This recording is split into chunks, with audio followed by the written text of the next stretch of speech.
Assalamualaikum warahmatullahi wabarakatuh, saudaraku yang dicintai oleh Allah Subhanahu wa Ta'ala. Pagi yang berbahagia ini saya menyapa saudara sekalian. Mudah-mudahan kita sehat walafiat, tak kurang satu apapun, sehingga kita tetap bahagia dan saling bersilaturahmi, apalagi masih dalam suasana bulan Syawal. Nah, saudaraku, saya akan memberikan sedikit pencerahan untuk sanak saudara sekalian, terutama untuk diri saya dan untuk keluarga. Bagaimana orang Minang mengajar dan mendidik anak-anaknya sesuai dengan yaitu adat basandi sarak basandi kitabullah, sarak mengatur adat memakai sesuai dengan tuntunan Al-Quran dan hadis. Pertama kali kita ingat kepada suatu sosok yang bernama Luqmanul Hakim, surat nomor 33, di mana Luqman memberikan wejangan-wejangan yang luar biasa bagaimana mendidik anak-anaknya. Bismillahirrahmanirrahim. Wa isqala Luqmanu li ibni. Ingatlah olehmu ketika Luqman berkata kepada anaknya, ya bunayya la tusrik billah. Wahai anakku, janganlah kamu syirikkan Allah dengan sesuatu pun, karena syirik itu adalah dosa yang besar. Nah, ini ayat yang pertama yang kita sampaikan. Kemudian adalah surat At-Tahrim ayat 66. Bismillahirrahmanirrahim. Ya ayyuhallazina amanu ku anfusakum wa ahlikum nar. Peliharalah dirimu dan keluargamu dari api neraka. Wa quduhan nas wal hijarah. Yang bahan bakarnya adalah manusia dan batu.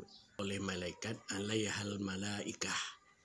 Malaikat itu keras, tidak mau digugat, melaksanakan tugas-tugasnya dengan penuh disiplin. Para malaikat itu senantiasa melaksanakan wa yaf'aluna ma yu'marun, apa yang diperintahkan oleh Allah kepada mereka. Jadi tidak mereka-reka.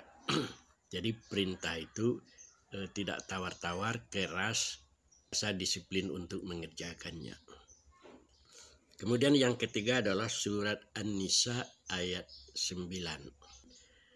Bismillahirrahmanirrahim. Wal yakhshal ladzina law taraku min khalfihim dzurriyyatan di'afa khafu 'alaihim falyattaqullah wal yaqulu qaulan sadida. Hendaklah kamu merasa khawatir bahwa kamu akan meninggalkan anak-anak keturunan yang lemah di sepeninggalmu. Maka karena itu hendaklah kamu didik mereka dengan penuh ketakwaan, dengan penuh kecintaan, cara-cara yang benar, cara-cara yang baik. Wa yaqulu qaulan sadida. Nah, inilah dasar-dasar ayat-ayat yang kita coba untuk membahas secara rutin. Nah, saudaraku yang dimuliakan oleh Allah Subhanahu wa Ta'ala. Pertama kita bahas dulu firman Allah di dalam surat At-Tahrim ayat 6. Ya ayyuhallazina amanu ku anfusakum wa ahlikum nar. Wahai orang-orang yang beriman, peliharalah dirimu dan keluargamu dari api neraka. Nah, tugas kita yang pertama adalah ku anfusakum, untuk dirimu. Ku anfusakum, kemudian baru wa ahlikum, dan ahlimu, keluargamu. Ahli ini tentu luas pengertiannya, bukan hanya keluarga kecil ya, tetapi juga termasuk keluarga besar. Malah kaum pun, masyarakat yang lebih luas dari itu juga termasuk orang-orang yang mendapat perintah Apalagi dalam ayat itu dikatakan dengan kata kum. Kum itu kan berarti jamak. Wa ahlikum nar. Nah, saudaraku, perintah itu jelas, tegas, dan tidak bisa kita tawar-tawar lagi. Apa resikonya ketika kita tidak melaksanakan perintah itu? Resikonya seperti yang dikatakan di dalam ayat ini, mereka yang tidak melaksanakannya akan dimasukkan ke dalam api neraka. Ya ayyuhallazina amanu qu anfusakum wa ahlikum nar. Api yang diperuntukkan untuk manusia yang durhaka, yang dibalas nanti di akhirat karena kelalaian kita. Di dalam suatu hadis yang pernah disampaikan oleh Rasulullah, neraka yang paling ringan itu diberikan kepada Abi Thalib, paman Rasulullah. Walaupun merupakan neraka yang paling ringan, tapi Rasulullah katakan itu pun sudah luar biasa panasnya. Diberikan misalnya kepada Abi Thalib itu sandal, maka kulitnya akan meleleh, tidak dapat dianggap enteng ya. Dan jangan Anda permainkan. Kan ada juga orang yang suka mempermainkan neraka itu. Nah, kenapa kamu tidak sholat? Nah, kan nggak sholat itu bisa masuk neraka. Nah, katanya ini saya pernah dengar ketika saya kecil dulu, kita masuk neraka itu akan banyak teman-teman kita orang yang cantik-cantik seperti bintang film. Janganlah seperti itu saudaraku, karena mempermainkan ayat-ayat Allah itu ini sangat besar mudaratnya bagi kita saudaraku. Ketika Allah mengatakan ku anfusakum wa ahlikum naro, peliharalah dirimu dan keluargamu dari api neraka, maka tugas kita adalah melaksanakan kewajiban itu untuk kebaikan bagi diri kita. Ku anfusakum wa ahlikum naro, peliharalah dirimu dan keluargamu dari api neraka. Artinya ketika Allah memerintahkan hal seperti itu, pasti 100% itu kebaikan, baik dunia kita maupun akhirat kita.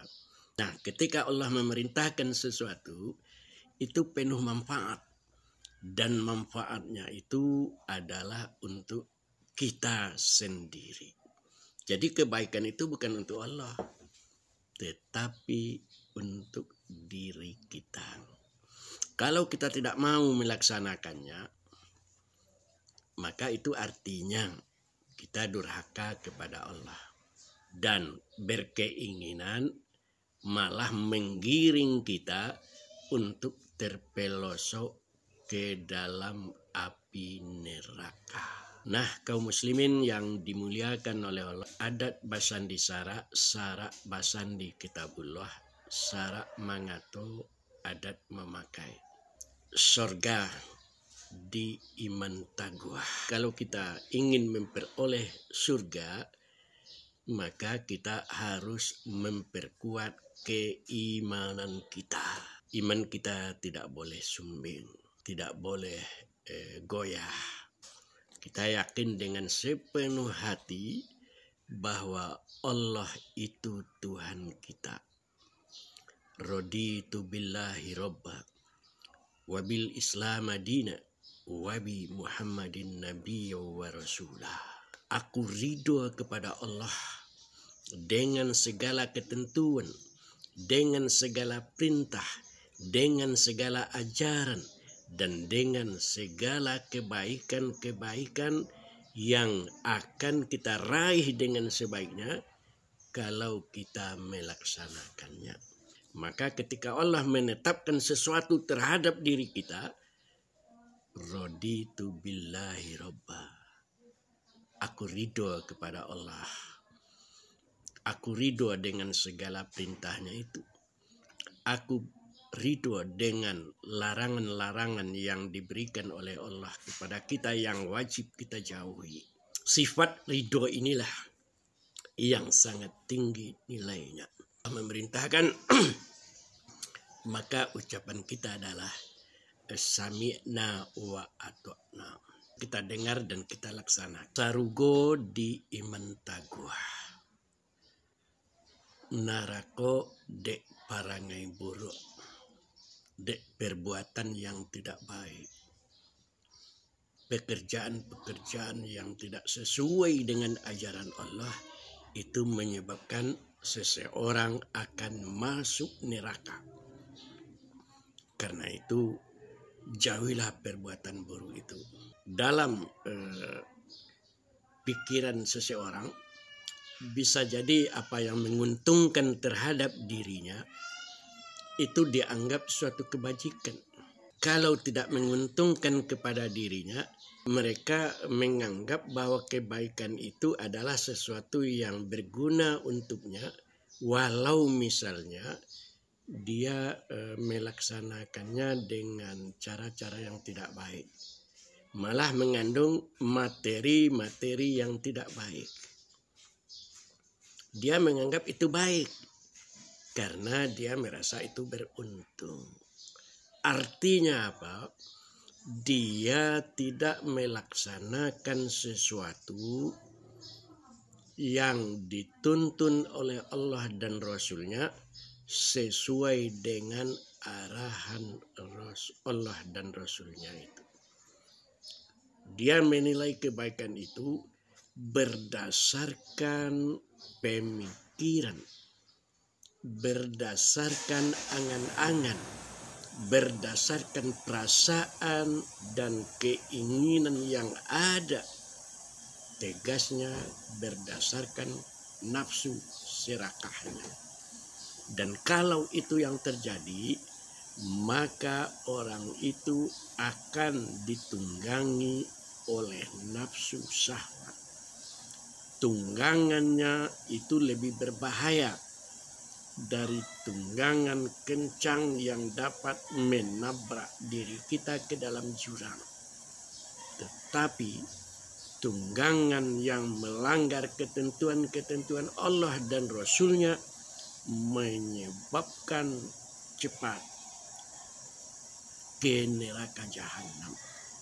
Saudaraku yang dimuliakan oleh Allah Subhanahu wa Ta'ala, mudah-mudahan bagian dari ceramah kita ini mendapat perhatian bagi diri kita dan manfaatnya bagi kita bersama.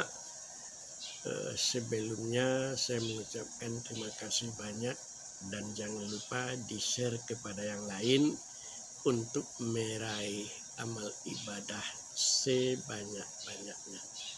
Insya Allah kita sambung dengan episode yang berikutnya besok pagi. Billahi taufik wal hidayah. Wassalamualaikum warahmatullahi wabarakatuh.